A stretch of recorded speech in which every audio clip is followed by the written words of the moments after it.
अक्षय तृतीयेच्या निमित्ताने सोन्याचं महत्त्व असतंच, पण त्याचबरोबर सोन्यासारखा फळांचा राजा म्हणजे आंब्याचंही महत्त्व असतं। म्हणून आज अक्षय तृतीयेच्या निमित्ताने आम्ही एक खास आंब्याची रेसिपी तुमच्यासाठी घेऊन आलोय। नमस्कार, मी शेफ अजय द रिसॉर्ट हॉटेलमधून। मी मँगो बद्दल तुम्हाला आज क्विक डिलाइट मँगो रोल ही रेसिपी दाखवणार आहे। त्यासाठी लागणारे साहित्य आहे मीठ, काळी मिरपूड, मैदा, आंब्याचे काप, पिवळी कॅप्सिकम, मशरूम, हिरवी कॅप्सिकम, लाल कॅप्सिकम, जुकनी ही मार्केटमध्ये अवेलेबल आहे आणि जेली हे फक्त गार्निशसाठी वापरणार आहेत आणि ब्रेड क्रम आणि वॉन्टन शीट किंवा स्प्रिंग रोल पट्टी ही मार्केटमध्ये तुम्हाला इझिली अवेलेबल आहे। क्विक डिलाइट मँगो रोलसाठी लागणारे व्हेजिटेबल्स आता आपण टॉस करून घेऊया। 1 टेबलस्पून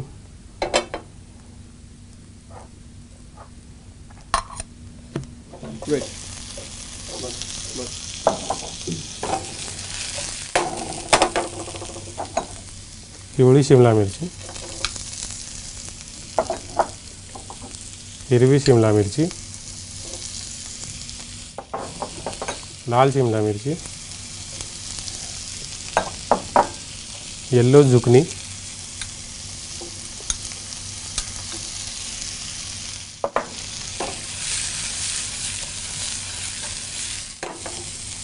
चवीपुरती मीठ,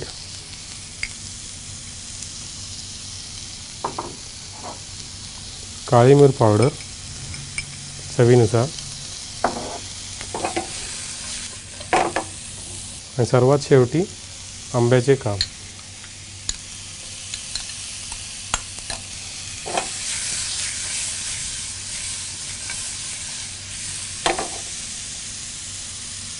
हे मिक्सर आता आपल्याला थंड करून घ्यायला लागेल।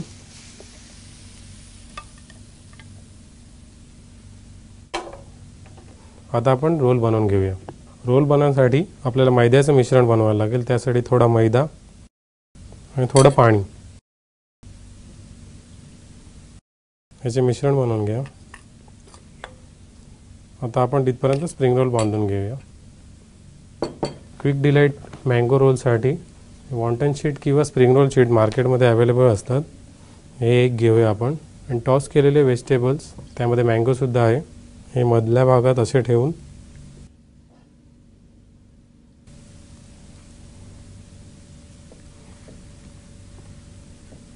मैद्याचे जे मिश्रण बनवलेले आहे ते थोडंसं साईडला लावून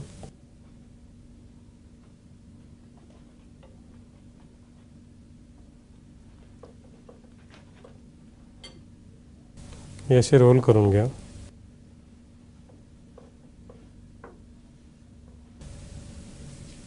त्याचबरोबर त्यावर अजून मिश्रण लावून ब्रेड क्रम्स त्यावर लावून घ्या। ब्रेड क्रममुळे हा रोल क्रिस्पी होईल। हे बनवलेले क्विक मँगो डिलाइट रोल आता फ्राय करून घेऊया। तेल पहिलाच गरम केलेलं आहे आपण।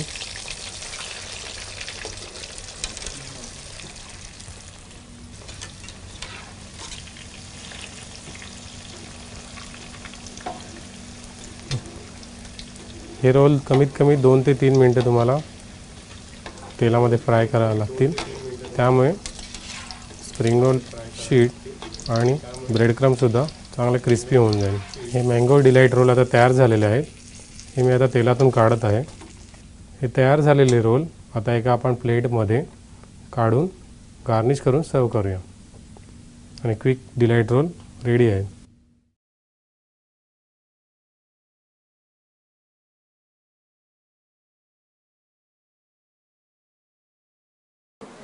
अक्षय तृतीयेच्या निमित्ताने मी सुद्धा सोन्याचे खूप वेगवेगळे पर्याय पडताळून पाहिले आणि खूप वेगवेगळे दागिने सुद्धा पाहिले। त्यामुळे आता मला ह्याच्यातला नक्की कुठला दागिना आवडतोय ते मी बघणार आहे। तुम्ही सुद्धा नक्की बाजारात जा, सोन्याचा एखादा सुंदर दागिना आणि हो, आपल्या पेहरावाला शोभून दिसेल असा सुंदर दागिना नक्की विकत घ्या। तुम्हा सगळ्यांना अक्षय तृतीयेच्या पुन्हा एकदा खूप खूप शुभेच्छा। नमस्कार।